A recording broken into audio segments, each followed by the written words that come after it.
আর আদম আলাইহিস সালামকে আল আসমা, ইসমুনের বহুবচন আসমা, একটা নাম শিক্ষা দেয় নাই।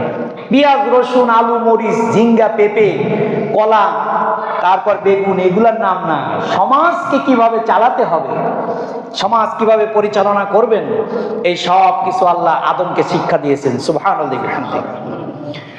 এরপরে সুম্মা আরাদাহুম আলাল মালাইকাতি, চ্যানেলটি সাবস্ক্রাইব করে আমাদের সঙ্গেই থাকুন। এই যে নামগুলো আদম আলাইহিস সালামকে শিক্ষা দিলেন, ফেরেশতাদেরকেও একই নাম বললেন। ফাকালা আম্বিউনি বিআসমাই হাউলাই ইন কুনতুম সাদিকিন। তোমাদের কাছে এই নামগুলোই বললাম, এবার তোমরা এই নামগুলো আমাদের সামনে প্রকাশ করো, আমার সামনে বলো, আদমের সামনে প্রকাশ করো, উপস্থাপন করো। ফেরেশতারা বললেন, ক্বালু সুবহানাকা লা ইলমা লানা ইল্লা মা আল্লামতানা ইন্নাকা আনতাল আলিমুল হাকীম।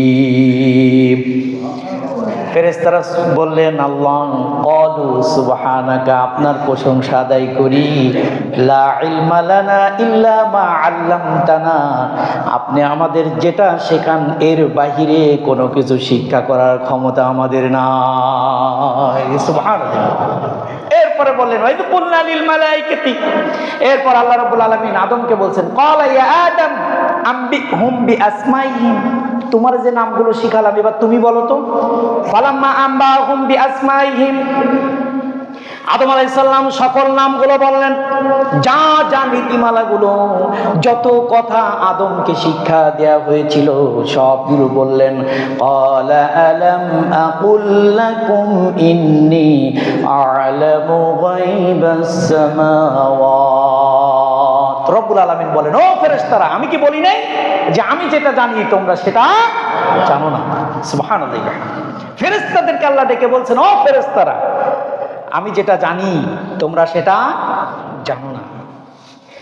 আর আমি শুধু জানি না, কি ঘটবে ভবিষ্যতে, ভবিষ্যতে কি ঘটতে পারে, গায়বাস সামাওয়াতি ওয়াল আরদ, এই বিশাল আসমানের ভিতরে আর বিশাল জমিনের ভিতরে কি ঘটতে পারে, এই সব অদৃশ্য ক্ষমতা, শক্তি, জ্ঞান একমাত্র কার? আরো জোরে বলেন, একমাত্র কার?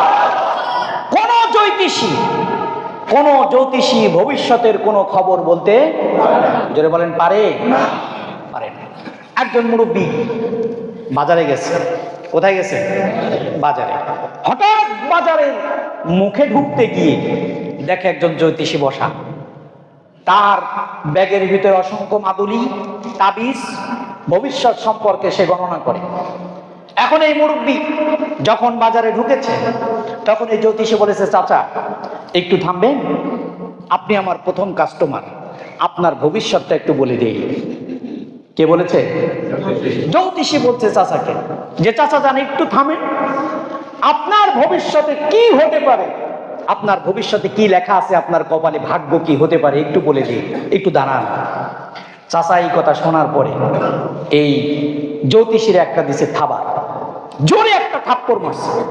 ভাই চাচা কাজটা কি করলেন, থাপ্পড় মারলেন কেন?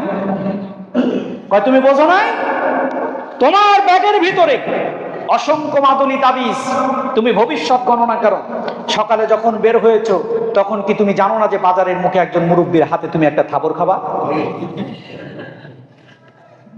ভবিষ্যৎ শক্তি এটা বলার ক্ষমতা কারোর আছে? ওয়াইন্দা মাফাতিহুল গায়ব, অদৃশ্যের চাবিকাঠি একমাত্র কার কাছে? আরো জোরে বলেন, কার কাছে? সুতরাং আসমান এবং জমিনের ভিতরে আছে যা কিছু, সব কিছু কে জানে? আরো আসতে বলেন, কে জানে? রব্বুল আলামিন বলেন, ওয়া'লামু মা তুবদুনা ওয়া মা কুনতুম তাকতুমুন, তুমি হৃদয়ের ভিতরে যেটা গোপন করেছো এখনো বলো নাই, কিন্তু হৃদয়ে লালন করো। আবার তুমি যেটা প্রকাশ করেছো চার দেওয়ালের মাঝখানে কেউ দেখে নাই, নিজেই প্রকাশ করেছো, আবার হৃদয়ের ভিতরে যেটা থাকতো মন গোপন করেছ, কেউ যেটা জানে না সেটা জানে কে? সুতরাং ফেরেশতারা শুনে রাখো, এই জাতি কি করবে আমি খুব ভালো করে জানি। ইন্নী আ'লামু মা লা তা'লামুন, এই জাতি কি করবে সেটা সম্পর্কে আমার জানা আছে। রব্বুল আলামিন আদম আলাইহিস সালামকে সৃষ্টি করলেন, সৃষ্টি করার পরে ফেরেশতাদেরকে বললেন, ওয়াইদা কুলনা লিল মালাইকাতি ইসজুদু লি আদামা ফাসাজাদু ইল্লা ইবলিস আবা ওয়াস্তাকবারা ওয়া কানা মিনাল কাফিরিন।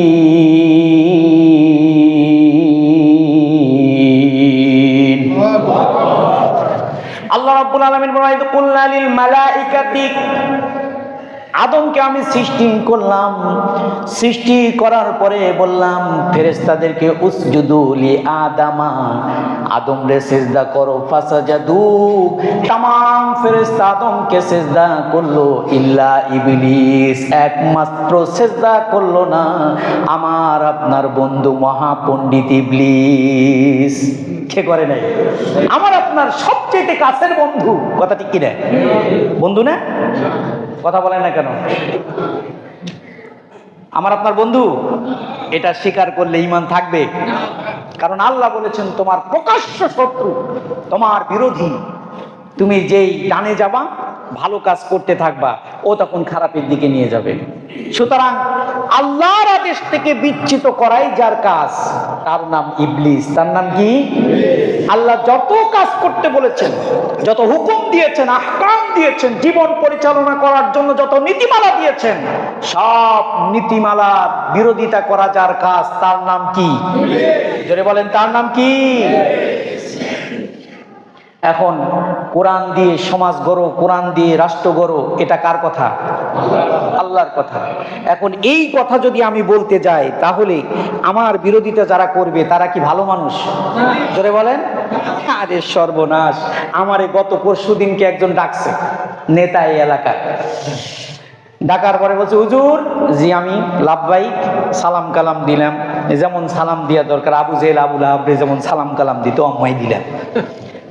সালাম কালাম দেওয়ার পর আমাকে বলছে, হুজুর আপনার সাথে একটু বসতে হয়। আমাকে বলছে আপনার সাথে একটু বসতে হয়। তাই বললাম কি বিষয়ে বসবেন? তে বলছে, হুজুর আপনার আলোচনা সমালোচনা হয়, মুসল্লিরা আপনার আলোচনা সমালোচনা করে। আমি বললাম যিনি আলোচনা করেন তারই তো সমালোচনা হবে। কথা ঠিক কিনা? যিনি আলোচনা করেন তারই তো সমালোচনা হবে, যিনি আলোচনা করে না তার সমালোচনা কেমনে হবে? আপনি যদি এখন মুখ বুঝে থাকেন তাহলে কি আপনার সমালোচনা হবে? আপনি কথা বলেন। রাসূলুল্লাহ সাল্লাল্লাহু আলাইহি ওয়াসাল্লাম মক্কায় প্রথম 3 বছর কোনো সমালোচনা হয় নাই, কিচ্ছু হয় নাই। কথা বুঝেছেন তো? কয় বছর? 3 বছর কোনো সমালোচনা হয় নাই। ফেরেশতা আসমান থেকে নেমে এসেছে, যত আমানত যা কিছু আছে সব কিছু তার কাছে রাখলেন, বললেন আলামিন, বিশ্বস্ত, বড় বিশ্বস্ত, বড় বন্ধু, সবাই তাকে ভালো মানুষ জানে। হাজারে আসওয়াদ রাখার জন্য বিভিন্ন গোত্র যখন দলাদলি কন্দলে ব্যস্ত, এ বলে না আমরা রাখবো, আরেকজন বলে না আমরা রাখবো, একজন বলে না আমরা জুলাই যোদ্ধা, আরেকজন বলে না আরেকজন মাস্টার মাইন্ড, বিদেশ থেকে সে মাস্টার মাইন্ড, মানে সে এটার নেতৃত্ব দিছে, মানে সবাই দাবি করছে সব জায়গায়। হাজারে আসওয়াদ কেমনে রাখবে সবাই চিন্তায়, কে রাখবে? 4টা গোত্র দ্বন্দ্ব শুরু হয়ে গেল। সবাই বলল যে চলো 13 বছরের মোহাম্মদ আছে, 17 বছরের, কয় বছরের? 17 বছরের মোহাম্মদের কাছে যায়, তার বুদ্ধিদীপ্ত একটা পরামর্শ আমরা পাবো ইনশাআল্লাহ। সুবহানাল্লাহ। 17 বছরের বুদ্ধিদীপ্ত পরামর্শ নেতৃত্ব দেওয়ার মালিক কে? রাসূলুল্লাহ বললেন যে শোনো, আমি তোমাদের মাঝে সমাধান করে দিচ্ছি, তোমরা 4টা গোত্র একটা চাদর নিয়ে আসো। চাদর নিয়ে আসা হলো, হাজারে আসওয়াদ চাদরের উপরে রাখা হলো, বলা হলো এই চাদরটা 4টা গোত্রের যারা নেতা আছো 4 কোণা ধরো, ধরে যথাস্থানে প্রতিস্থাপন করো। সুবহানাল্লাহ। সবাই ভালো বলছে না?